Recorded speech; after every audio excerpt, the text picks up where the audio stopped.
welcome back to our radio, Red Rooms FM. As your host, I'm Raihan, and with my partner, Hello, I'm Queen. today we have a new weekly program that's called The Blue Words. That's right. For this program, we will bring two people to tell their story at this special session.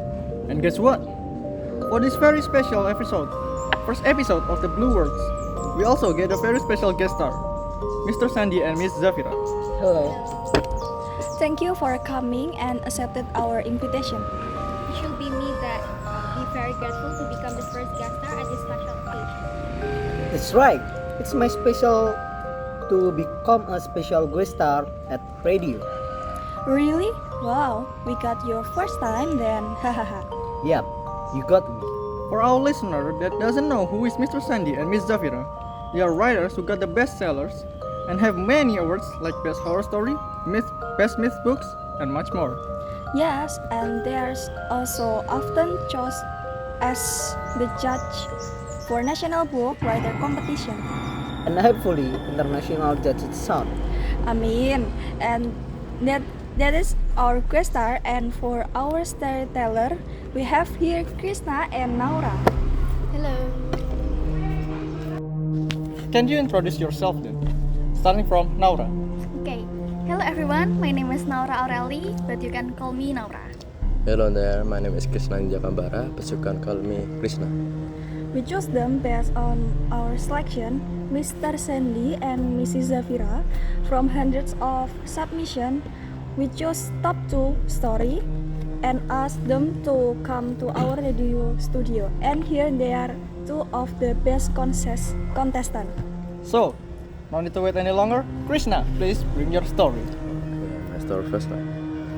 Okay, so the story started with a man just moved into an apartment and heads to the receptionist to get his keys.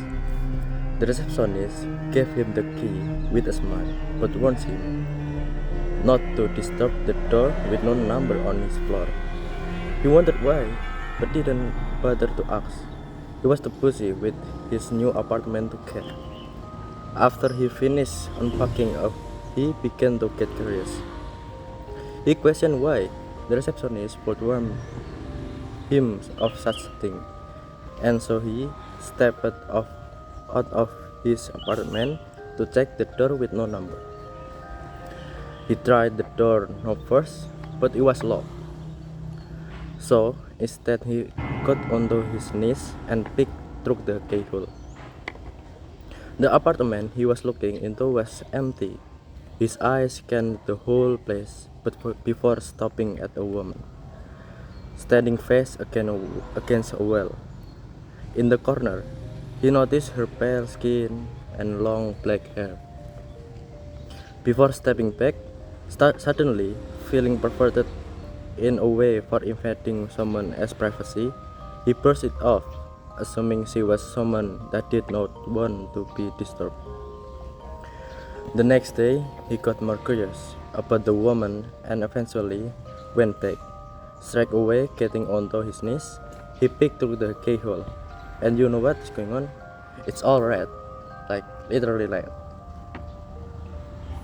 He assumed that the pale woman must have caught him peeking the last time and covered the hole with something red. He left the door alone and instead went down to the receptionist to ask her question. The receptionist sighed and asked, "You looked through the keyhole, didn't you?" He admitted to it, and so she felt obligated to tell him the story. She told him that a couple used to live in that apartment a long time ago, but the husband went crazy and killed his wife. However, this couple wasn't normal. They had pale skin, black hair, and red eyes. Wow. And that's my story. Wow, what a plot twist. I didn't even think that it was her eyes. I got goosebumps. Yeah, me too. But how do you feel, Mrs. Zhafira? You can say that I know what will be happen after he pick that room for the first time. But overall, it was a good start horror story. You can still get the feels, but for the veteran reader, they can predict it. What a view from one of the best horror story writer. Then what about your Mr. Sandhy? Do you agree with Mrs. Zhafira agreement? Yes, I can agree with it. You can easily predict it because it's calmly used plot. If you pick it, you get it back, but it's pretty endearing to read. Will you feel worth of when you feel a adrenaline shot? Those people who actually read a horror story while feeling bored are a real maniac horror reader. However, that's it from Krisna. We really appreciate your hard work and your time to come here. Thank you My very much. pleasure. Thank you. You're welcome, Krisna. And without any further ado, there's Naura's story. Okay, thank you. So my story is, a hiker decided to go on a hike by himself, something he was not very used to. The whole day was normal, trees and bushes on his surroundings. He enjoyed being outdoors in the mountains. Firstly, nothing seemed strange to him. That was until he was making his way back to his car. He figured an 8-hour hike was good enough. The sky was already getting dark and he needed to get back fast. What was odd was how much he didn't recognize the trail back. He began to panic. So night had already taken over, and all he had was a flashlight and no clue on how to get back. He knew it was already too late and too dangerous to keep going through the forest. He began to worry that he would not have no shelter for the night when, almost luckily enough, he stumbled across a broken down cabin. It was dark and seemed like nobody had visited in years, but he knew that it was the only place where he could rest until daylight, especially since his flashlight was running out of battery. So he knocked on the door a few times, but no one answered. So he let himself in where, strangely enough, a perfect bed fit for one person awaited him in the center. So he knew that if the owner came back, he could explain himself.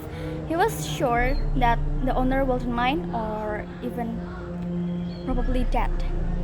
So he went ahead and got himself comfortable in the bed.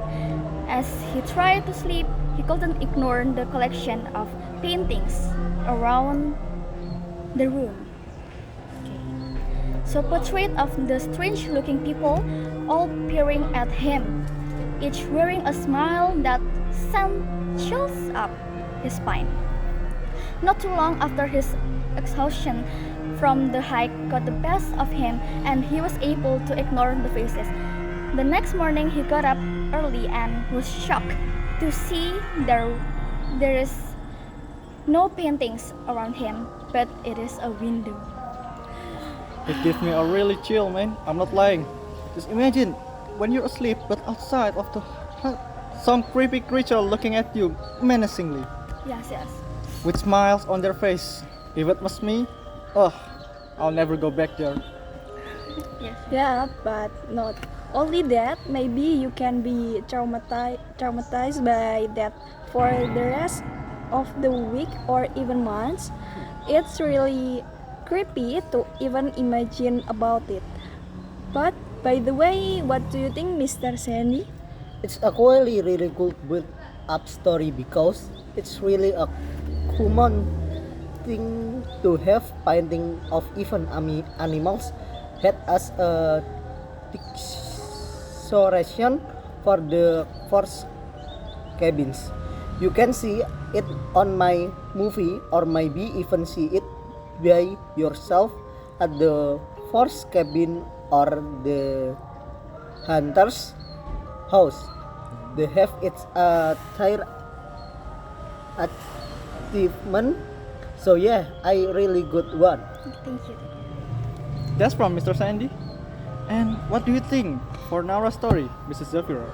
I'm not totally agree about the plot twist because it's very similar with the story before, and also predict it. But once again, this is a really good job for the build-up because not everyone was ever seen inside of a forest cabin, so they can imagine what it's really, and you can still get the jump scare. Thank you. That's also a great point from both Mr. Sandhy and Mrs. Zhafira. So thank you very much. Thank you very much, Naura. Okay, it's my pleasure. Well. It looks like our time is up. Thank you for staying with us and see you next week. Bye.